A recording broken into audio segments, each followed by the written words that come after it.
Hi guys, मी पहिल्यांदा blog बनवत आहे. तर मी सकाळी उठले, माझं ब्लँकेटची घडी वगैरे करून ठेवली. नंतर मग मी ब्रश करायला घेतला, ब्रश वगैरे केला. नंतर मला चहा प्यायचा होता, तर आईने स्वयंपाकाची तयारी केली होती. गाजर वगैरे भाजले. नंतर आईने चहा ठेवला. मी पाणी पिऊन घेतलं पहिले. मला चहा प्यायच्या वेळेला पाणी प्यायची सवय आहे, तर आईने विदाऊटची साय काढली. चहा ठेवल्यानंतर मी दोघी चहा वगैरे पिला, मस्त चहा बिस्किट वगैरे खाल्ले. आणि नंतर आईने मेथीचे पराठे वगैरे बनवले होते आज.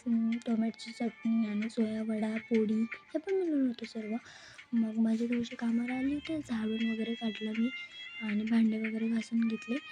नंतर मग मला सिरियल पाहायचं होतं, तर मग मी सिरियल पाहत बसली थोडा वेळ. नंतर मग मी भांडे वगैरे झाले होते, पण कपडे वगैरे राहिले होते धुवायचे, तर कपडे धुवून घेतले, आंघोळ केली, पूजा वगैरे केली मस्त. आणि मग संध्याकाळला मी पॉपकॉर्न बनवलं. मला पॉपकॉर्न खायची इच्छा होती, तर मी पॉपकॉर्न बनवले. मला संध्याकाळला भात खायची इच्छा होती, शेवभाजी आणि भात. तर मग भातच केला होता आज मी. भात आणि शेवभाजी खाल्ला आम्ही संध्याकाळला मस्त. गरम गरम छान लागते हिवाळ्याचा.